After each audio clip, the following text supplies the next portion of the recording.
예, 안녕하십니까. 여러분들의 백만장자입니다. 여러분, 파이팅입니다. 자, 주말 다들 편하게 잘 보내고 계십니까? 오늘 제 영상은 소파에 누우셔가지고 편안하게 임마 이거 무슨 이야기 하나 이런 마음으로 들어보시면 될 것 같습니다. 오늘 제가 HBM과 파운드리 위기의 실체에 대한 것도 여러분께 설명을 좀 드리고, 그 전에 지금 대충 이야기가 흘러나오는 게 이번 달 27일입니다. 이번 달 27일, 요때가 언제냐면 이재용 회장이 취임 2주년을 맞이하는 해이기도 합니다. 요때 아마 이재용 회장이 빠르고 강도 높은 인사 조치를 통해서 조직의 변화를 일으키는 요 위기 극복 의지를 지금 강하게 표명을 하면서 조만간에 아주 강도 높은 이제 인사 쇄신을 하겠다, 그렇게 표명을 하면서 그 배경도 설명을 하고 또 이제 별도의 메시지, 이게 중요하죠. 별도의 메시지도 낼 가능성이 지금 상당히 높아지는, 고조되는 분위기다. 그래서 지금 삼성전자 내부에서도 시점상 이재용 회장이 등판해서 메시지를 지금 이제 필요로 한다, 이런 좀 견해가 많이 나오고 있고, 지금 그렇게 경영 구상을 전달하는 타이밍이 지금 딱 맞지 않을까. 특히 이제 작년이 취임 1주년에는 사법 리스크 이런 것 때문에 별도의 메시지를 내지는 않았어요. 그렇지만 올해 같은 경우에는 지금 상당히 경영 위기를 맞이한 만큼 메시지가 나올 가능성이 상당히 높다. 삼성전자 여러분, 참고로 창립 지금 거의 한 55년, 56년 그 정도 됩니다. 어떤 메시지가 나올까? 여러분 참고로 1983년도 2월 8일 날 그 창업주죠, 이병철 회장이 도쿄로 건너가서 도쿄 선언을 합니다. 도쿄 선언. 그때 이제 우리 대규모 투자하겠다, 반도체 투자하겠다, 진출을 선언을 했었는데 도쿄 선언이라고 불립니다, 요거를. 그리고 여러분들 잘 아시는 1993년도 6월 7일 날 요때 이건희 선대 회장이 독일의 프랑크푸르트에서, 요때 우리 제가 대학교 2학년이었는데 요거 그냥 뭐 교수님들하고 막 온통 난리가 났었죠. 그냥 뭐 다들 아시는 신경영 선언, 뭐라고 이야기하는 거 다들 아시죠? 마누라하고 자식 빼고 다 바꿔라 라는 명언을 남긴 그 선언입니다. 요 정도 되는 명언을 좀 남겼으면 좋겠어요, 이재용 회장이 이번에. 그래서 당시 삼성전자가 만드는 제품이 이제 대한민국에서는 최고인데 세계에 나가서는 완전히 뭐 처우가 상당히 안 좋았죠. 그래서 이제 강렬한 메시지를 이때 상당히 남겼습니다. 요때입니까? 뭐 정치는 삼류 뭐 이야기 나왔던 게 요때인지 모르겠네. 하여튼 요런 이야기 나왔고, 그 다음에 여러분 기억하실지 모르겠지만 1995년 그로부터 2년 후에 그때 이제 애니콜 화형식이라고 있어요. 애니콜 화형식.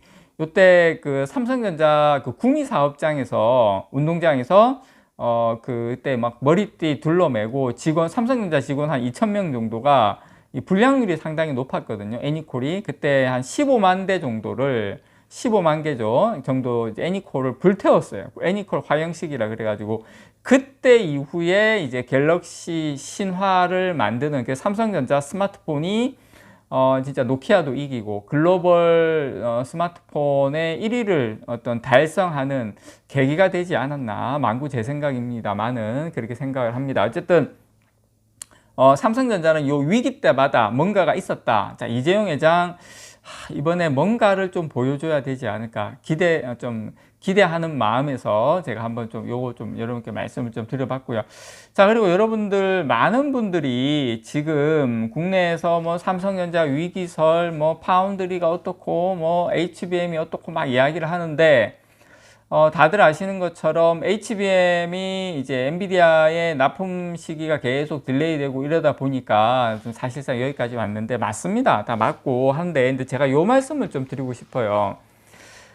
삼성전자 경영진이 2019년도에 HBM 개발을 일시 중단을 했죠. 이제 그 결과 여파가 지금까지 이렇게 오고 있는데, 어떤 판단에 근거하여서 이런 결정을 내렸는지는 솔직히 모르겠어요. 물론 추정되는 내용은 여러 유력한 건 있습니다. 뭐 제가 여러분들께 그런 뭐 내용까지 말씀드린 그런데 하여튼 유력한 거는 있는데 어쨌든 그때는 이렇게 HBM 수요가 급증하게 될 것이라고는 경영진이 판단하지 못했던 것 같습니다. 물론 기술 쪽 분들은 판단 계속 고를 외쳤겠죠. 근데 다른 이제 분들이 이제 노 했을 거라고 생각을 해요. 그러나 이제 어쨌든 근데 중요한 건 여러분, 삼성전자가 HBM 생산 기술이 아예 없냐? 이제 그건 아니에요. 그러니까 결론은 뭐냐면 늦었답니다. 늦었다. 예, 늦었다. 그래서 지금이라도 중요한 건 정신 차렸다. 그래서 엔비디아 제품에 적합한 스펙을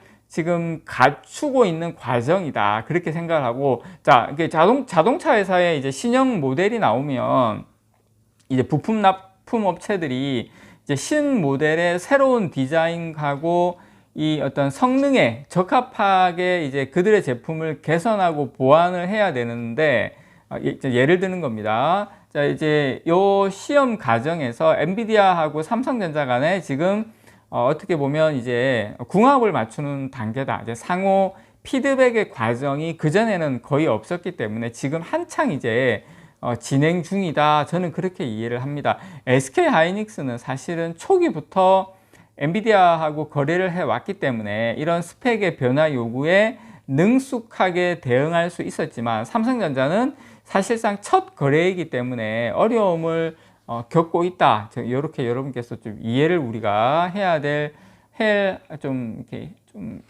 이해를 할 필요가 있다, 이렇게 생각을 하고, 저는 HBM3E 제가 누누이 말씀드렸지만 요번까지는 좀 우리가 이해를 하자. 대신에 HBM4부터는 이야기가 분명히 달라질 수 있다. 왜냐? 지금 삼성전자가 이제 미리 준비를 하고 있고, 최악의 경우를 대비해서 TSMC하고도 지금 협력을 하고 있기 때문에, 물론 TSMC도 삼성이 이번에 필요하지 않는 건 아닙니다. TSMC 입장에서도 필요합니다. 그래서 저는 이번에야말로 HBM, 그러니까 이번이 아니라 다음에야말로 다음번 조금 우리가 기대해도 되지 않을까 하고, 그리고 지금 또 삼성전자에게 뭐 희소식이라고 하긴 그렇지만 좀 딜레이가 됐거든요.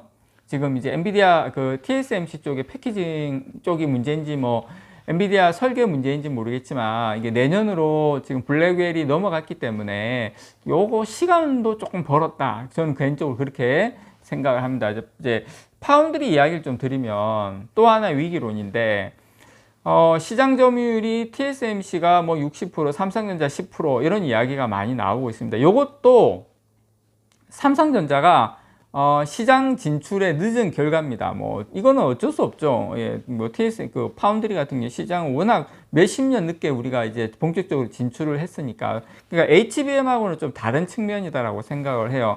그래서 근데 이제 시장 점유율이 이제 파운드리가 포함하는 전 품목을 기준으로 하는데, TSMC는 이제 그 로엔드부터 하이엔드 제품까지 모두 이제 위탁 생산하고 있는데, 삼성전자 같은 경우에는 하이엔드 제품에만 집중을 하고 있어요. 그래서 여기 시장 점유율 뭐 60%대 10%다. 이거 시장 점유율만으로 삼성전자의 파운드리 시장 경쟁력을 평가하는 것은 저는 조금 아쉽다라고 좀 말씀을 좀 드리고 싶고, 어쨌든 그리고 제가 또 여러분께 요 말씀을 좀 드리고 싶은 게, 삼성전자가 파운드리를 물론 좀 아쉽긴 하지만 지금 5나노, 지금 4나노까지는 수율이 잘 나오고 있거든요. 그래서 삼성전자 경쟁력이 조금 늦기는 하지만 그래도 글로벌에서 파운드리를 TSMC하고 경쟁할 수 있는 회사는 그래도 유일한 곳은 삼성전자밖에 없다. 쫓아는 그래도 잘 따라왔다, 짧은 시간에. 그거는 좀 여러분들께 말씀을 좀 드리고 싶습니다. 그러니까 워낙 TSMC가 잘하는 거지, 그러니까 삼성전자가 제가 봤을 때 업력에 비하면 못하는 것은 아니다. 물론 지금 삼성전자가 HBM 때문에 파운드리만 좀 그랬으면 좀 덜 했을 건데, HBM이 같이 지금 이게 또 늦춰지다 보니까 이런 여러 가지 어떤 위기론에 어떤 제기되는 부분이 있기는 한데, 저는 개인적으로 이 파운드리 경우에 하이엔드 반도체 계속 특화 이렇게 가는 게, 선택과 집중하는 게 장기적으로 삼성전자에게 분명히 기회가 올 수 있다라고 좀 생각을 합니다. 그래서 삼성전자 지금 현금성 자산 보유액이 2024년 6월 말 기준으로 124조입니다. 124조. 124조고 TSMC가 613억 달러 우리의 한 반 정도 됩니다. TSMC가 현금성 보유액이. 그리고 인텔 같은 경우에는 우리의 거의 한 4분의 1밖에 안 돼요. 현금성 자산이. 그래서 제가 여러분들께 삼성전자를 현재 시장 상황을 놓고 평가하면 제가 봤을 때 위기로는 너무 좀 과장된 이야기일 가능성이 상당히 과장됐다라고 생각을 하고요. 다만 위기론보다는 조금 늦게 시작을 했기 때문에 뭐 어떤 근거가 있든 간에 특히 파운드리는 우리가 이해해야 되고 HBM도 조금 우리가 기다려주면 분명히 좋은 결과를 낼 가능성이 높다라는 거 여러분들께 이번 주말을 빌어서 깨알같이 말씀을 드립니다. 이상 여러분들의 백만장자였습니다. 사랑합니다, 여러분.